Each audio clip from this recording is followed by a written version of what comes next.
Doug. As my father would say, excuse my back, I apologize.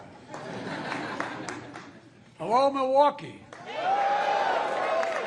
Thank you, Ray, for that introduction and for sharing your family story with so many of us.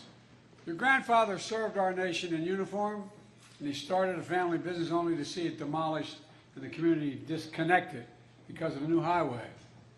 But he never gave up, neither of you, nor of the people of this community. I want to thank you. Governor Evers, my good friend, thank you, Gov. You're the best. And I want to thank you for your partnership across the board for getting us through COVID, rebuilding the economy, and so much more. And the same goes for great Senator Tammy Baldwin and your incredible Congresswoman, Gwen Moore.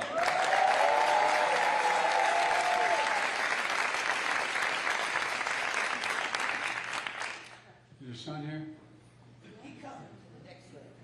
All right. Well, she represents her hometown with such incredible integrity and tenacity. Mayor Johnson, you're one of the most impressive young mayors I've met, and I've met all of them, I think. No, I really mean it. Thank you. I don't know where you're sitting. There you are. Stand up, Mr. Mayor. I warn anybody, don't run for mayor. They know where you live and they think you can solve all your problems. Thank you for your passport to the city and your leadership in this project I'm here to talk about. Look, the communities everywhere and at this Boys and Girls Club, I've been a gigantic supporter of Boys and Girls, just the biggest in the country. But when I was a senator, I provided a lot of money during the crime sprees that were going on for Boys and Girls Clubs. What you do is you build confidence, you build spirit, you build a sense of belonging, and it really matters. And this project is for you, a future you really deserve. Look, the story of Bronzeville here in Milwaukee is one that we see all across the country. Our interstate highway system laid out in the 50s was a groundbreaking connection, our nation coast to coast. That was the purpose of it. It was to transform the way people live, work, and travel. But instead of connecting communities, it divided them. These highways actually tore them apart. I come from a city, Wilmington, Delaware, where it's the same thing happened. We're in a situation where I-95 is 4 lanes going through a community that was all African American, and it just split it. And it's now about 50, 60, maybe 70 yards wide. And I'm president, I can't get that done yet. Why'd you guys get it first? I don't know. No, but all kidding aside, the same thing happened here and many cities across the country. There are also cities all across America where highways used to be, and they, along with redlining, they disconnected entire communities from opportunities, sometimes in an effort to reinforce segregation. That's what happened here in Milwaukee. More than 100 years ago, Bronzeville was the home of a thriving hub of black culture and commerce. Homes and apartments owned by black families. Black small businesses from hotels to jazz clubs to restaurants like Ray's Grandpa Products. In the middle of the 20th century, tens of thousands of black Americans migrated from the South to Milwaukee and other cities in the North to get good paying manufacturing jobs. But by the 60s, the so-called urban renewal swept this country. The construction of I-94 and I-43 tore down roughly 17,000 homes and 1,000 businesses, ripping through neighborhoods and nearby roads. Here on 6th Street, the road was widened, displacing residents and businesses, all so the people outside the neighborhood could get downtown. Today, 6th Street is a wide road without a protected bike path, bike lanes, or bus lanes, with limited access to the green space. Speeding and reckless driving resulting in crashes 5 times that of the city's average. All of this locking people out of opportunities and leaving them more isolated from the social and economic life of the rest of the city. Congresswoman Moore told me when she was a child she lived a short walk from the public library, a safe place to read and learn, where librarians who were given cake, the librarian would give cake to children when they showed up to read. That's true, isn't it? But then, the new plans disrupted the walk and made the library inaccessible. Sadly, too many communities across America face the loss of wealth, prosperity, and the possibilities that still reverberate today. Imagine all those homes, the mom and pop stores that could have been posted and passed down from family to family. Financial security, generational wealth would have resulted. Imagine what they contributed then and what they could have contributed all these years, and what that would have meant for all of Milwaukee and all the communities across the country. For generations, Black, Brown, and Native American, Asian Americans, Native Hawaiians, communities weren't fully included in our democracy or our economy. But yet by pure courage, heart, and grit, they never gave up. They pursued the full promise of America. Today, we're recognizing that history to make new history. I'm here to announce the first of its kind investment, $3.3 billion in 132 projects in 42 states, going to help right historic wrongs.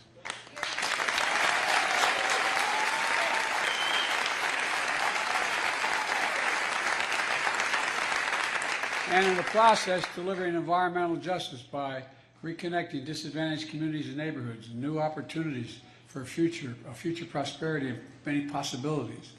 These investments advance my Justice 40 initiative to deliver at least 40% of all the benefits from clean transit, clean energy, and climate investment to disadvantaged communities. That's a commitment I made and we're keeping. Here in Milwaukee will mean $36 million in new federal funding to rebuild 6th Street.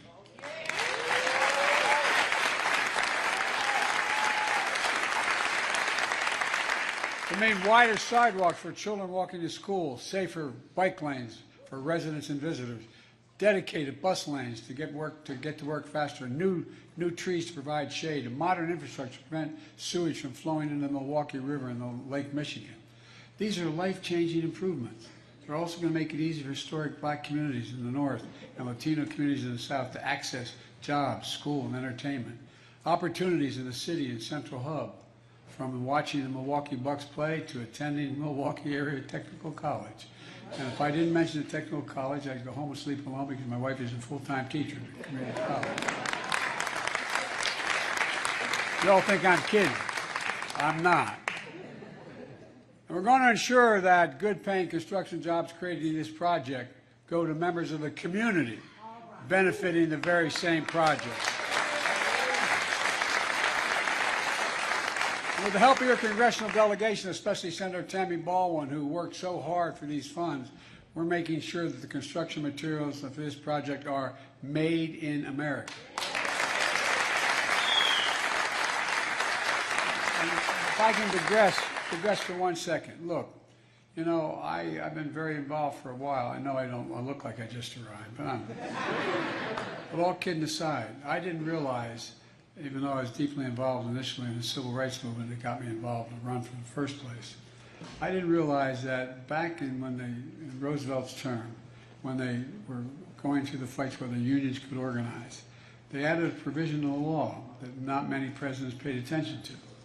And it says that if the Congress appropriates money for the president to spend on a public project or any project, that he must use an American worker and he must use American material.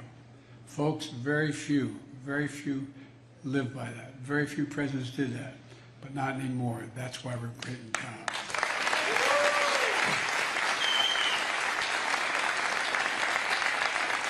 Look, folks, you've lived in and felt the decisions made decades ago.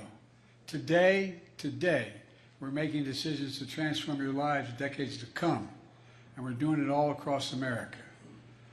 Let's be clear.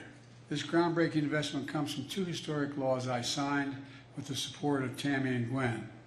My bipartisan infrastructure law, most significant law modernizing our roads, bridges, and so much more in generations, most consequential investment. Another law, the Inflation Reduction Act, which is the most significant investment in fighting climate change and advancing the environment ever in history anywhere in the world. That's not hyperbole. And they're already making a difference. Look, let me give you one example. Back in December, I was in Milwaukee and met with a plumber named Rashawn, who owns it. Is he here? All right. Who owns his own small business, Hero Plumbing. That's removing hundreds of pipes, lead pipes, so children and families in this community can turn on the faucet, clean water comes out without the risk of brain damage. Well, it was supposed to take the city 60 years to eliminate all these pipes. To do this work, because of the infrastructure law I signed, we're now getting it done, all of it done. Every lead pipe in this city within 10 years. Done.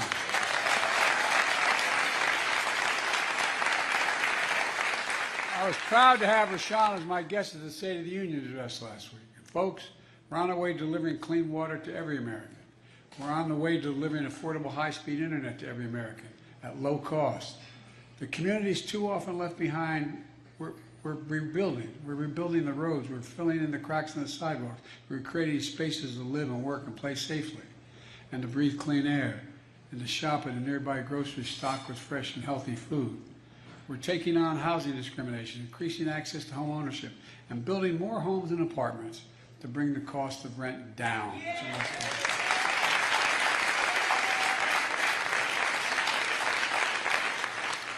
Everything we're doing is connecting people with opportunity, not disconnecting people from opportunity. And we're seeing progress. Through my American Rescue Plan, we put $1,400 checks in people's pockets to get them through the pandemic. We invested nearly $80 million in Wisconsin for the state's Small Business Credit Initiative, helping countless small businesses grow. In Milwaukee, small business applications are up 70% compared to before the pandemic. Small businesses make up half of our economy. We always talk to big corporations. It's true, they're gigantic. But if you add up all the small businesses, they make up half of all the gross domestic product, providing good paying jobs and opportunities. And everyone who applies for a small business, a new loan, it's an act of hope. And the share of Black and Latino Americans employed in Milwaukee in 2022 was the highest in more than a decade. And folks, wages are rising faster than prices, and now we have among the lowest inflation rates of any country in America, and we're still fighting to lower it even further. We're fighting to lower health care costs, education costs, to give just a little more breathing room, as my dad would say, to ordinary families like the one I grew up in. But let's be clear. My predecessor and his allies in Congress, including your Senator Ron Johnson, who voted, he voted against the infrastructure law that funds this project. They want to undo everything I just talked about. My predecessor talked about infrastructure week for 4 years. He didn't get a single thing done, not one.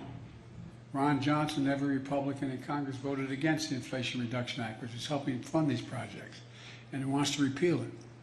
Look, folks, with your help, we cut Black and Latino child poverty in half because of the child tax credit through my American Rescue Plan.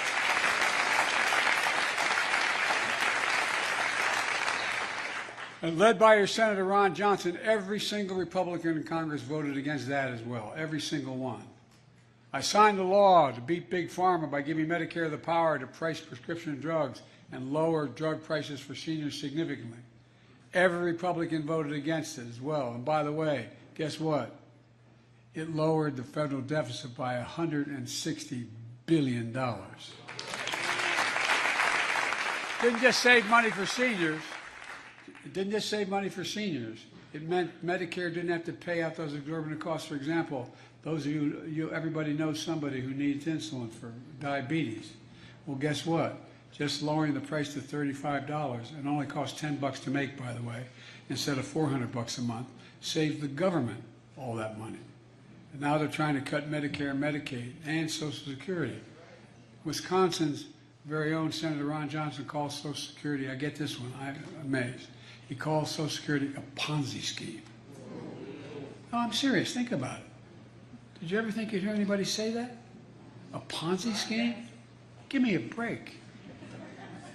You know, just this week Donald Trump said cuts to Social Security and Medicare are on the table.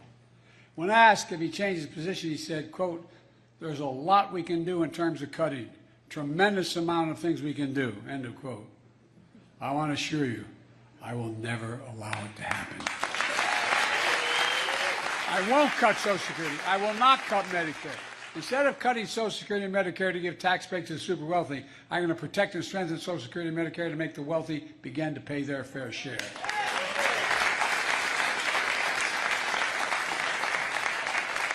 Look, folks, let me close with this. 4 years ago this week, I came to office. Our country was hit by the worst pandemic and economic crisis in a century. Remember the fear and anxiety everybody felt? Record job losses, raging virus that would take more than 1 million American lives. And for every life lost, there was estimated 8 close family behind. 8 children, mother, father, uncles, aunts. A mental health crisis of isolation and loneliness. A president, my predecessor, who failed in the most basic duty any president owes the American people, the duty to care, just to care. In my view, that's unforgivable. I came to office determined to uphold the duty that gets us through one of the toughest periods in our nation's history, and we have. And now we're building a future America full of possibilities, building an economy from the middle out and the bottom up, not the top down. That top-down stuff, not a whole lot landed on my dad's kitchen table growing up. Investing in all America and all Americans to make sure everyone has a fair shot, where we leave nobody behind. Look, our plan is working. America's coming back. That's America. That's what this project is all about, the project for jobs and justice, prosperity, and unlimited possibilities. And that's why I swear to God, I've never been more optimistic about America's future than today. Not because I'm president, because we're at one of those inflection points in history. We really are. Things are going to change no matter who's president in a big way. They're either going to change much for the better or much worse. All we have to do, folks, is remember who in God's name we are. We're the United States of America. No. We're the only major country in the world that's come out of every crisis stronger than we went in, stronger than we went in. There's nothing beyond our capacity. I mean it sincerely, think about it. There's nothing beyond America's capacity if we do it together. And that's what we're going to do. May God bless you all. May God protect our troops. Thank you so much.